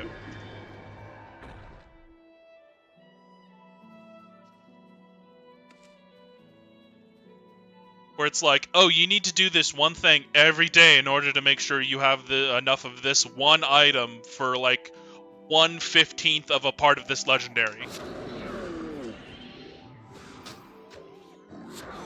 Need to press buttons on that guy.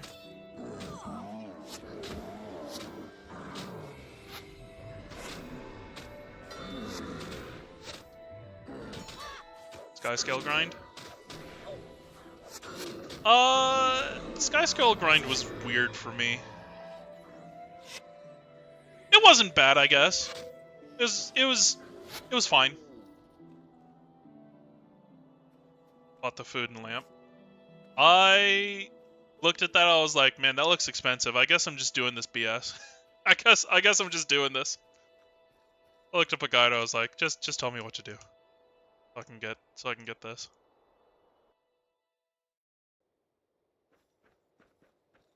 Which is hilarious because I still don't have the Griffin, because the Griffin, the starting cost for the Griffin being 250 gold is outrageous to me.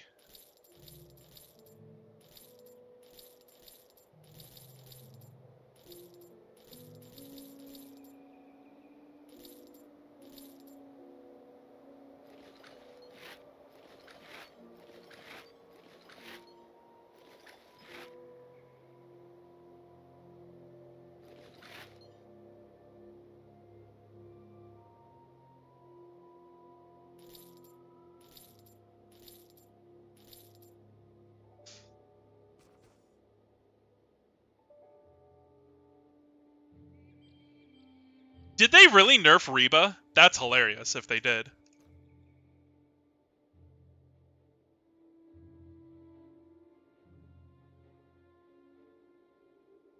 That's insane that they nerfed Reba. Dude, and then they have the audacity to put in friggin' seer mirrors this past expansion? They saw... I'm sorry, they nerf... So what? At a certain... okay, I gotta look this up. I'm looking this up. When did this happen?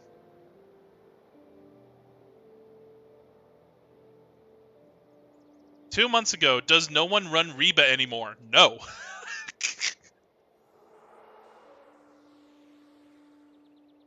Heck W, because Sear Mirrors exists.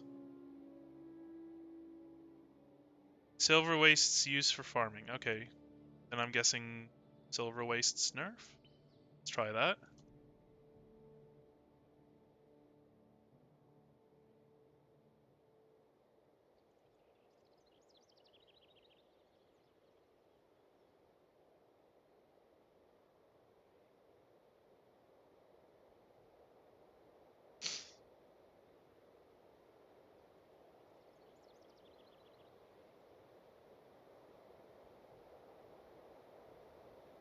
So that was Living World 4 or something? Oh, so that was a bit ago.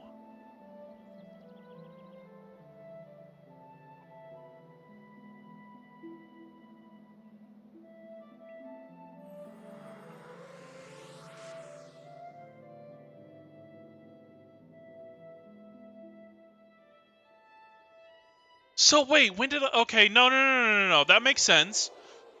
Because Living World Season 4 was right around the time I stopped playing. Like, I got all of Season 4, and then I would log in every so often to get the Icebrood Saga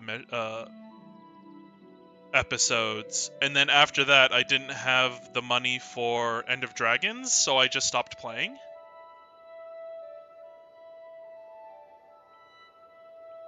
That makes sense why when I stopped playing, Ectos were at like 19 silver. And then by the time I came back, which was right when Janthier Wilds released. Like, I came back and then like a week later, Janthier Wilds released. Ectos were at like 36 silver and up per Ecto.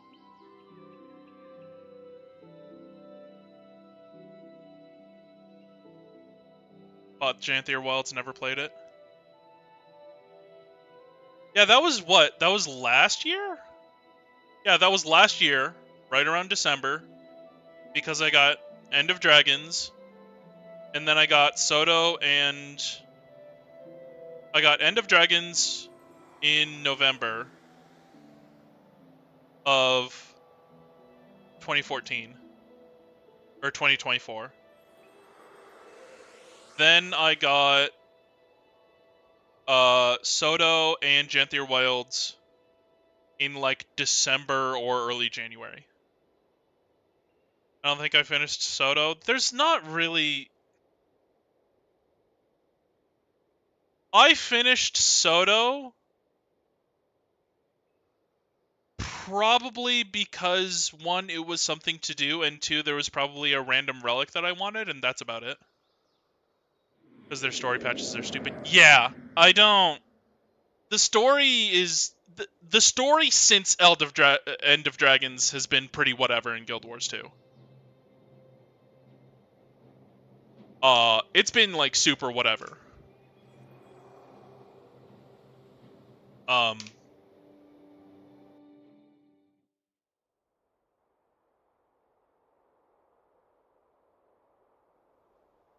Because no one likes if you're bad DPS. See, I've never interacted with PV and with group anything outside of open world. Because it's like, I don't want to be judged for an invisible number that I can't track without having to download this one random thing outside of the game in order to track it myself. And if you're going to look at that and say I'm bad at the game because I'm not dealing 50k damage, then you can suck eggs. Honestly. That's why I've never done raids either. Because it's like, why would I ever go through the pain of doing raids if I'm gonna join if I'm gonna join a random party and then get yelled at for not doing premium damage, despite the fact that we cleared the boss just fine. 50% of it at the beginning of the year and the other 50% split throughout the remainder of the year, so the main thing I enjoy doing, I have to wait forever. Yeah.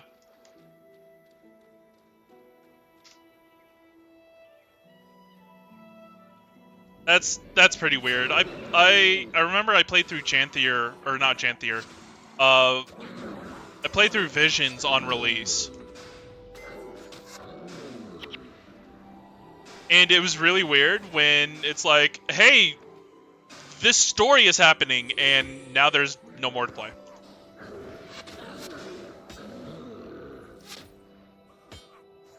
See, Melandrew Graham. True!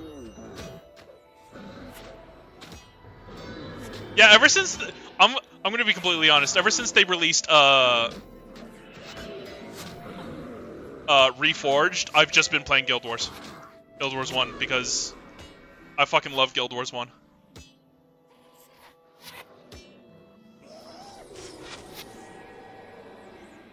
I have so much fun on Guild Wars 1. I mean, obviously, because I've had 3...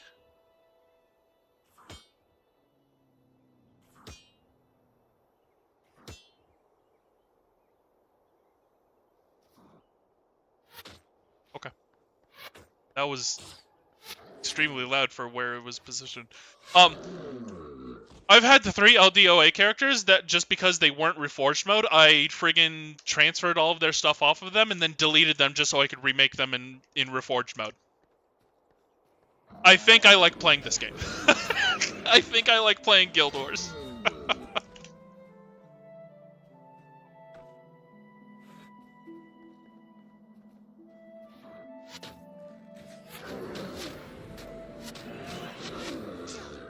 Yeah, I saw that they added Raid Finder. I might eventually try it out. The problem is, I follow the Lord's builds. And the Lord's builds are not good for raids.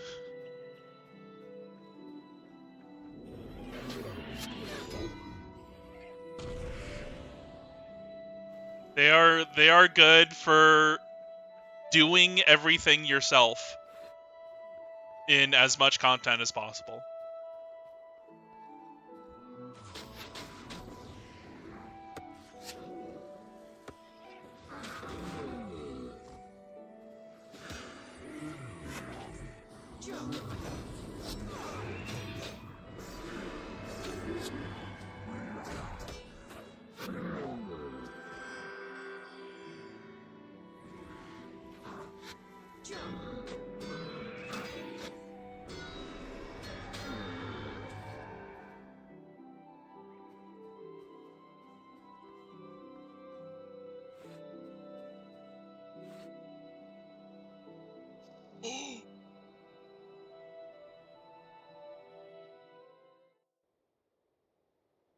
Admittedly, though, surprisingly,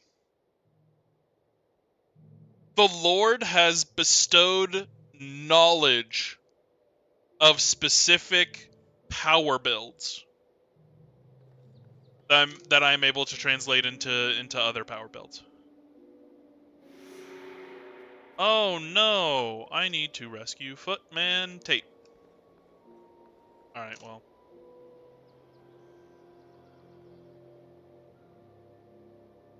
Save that. Other time.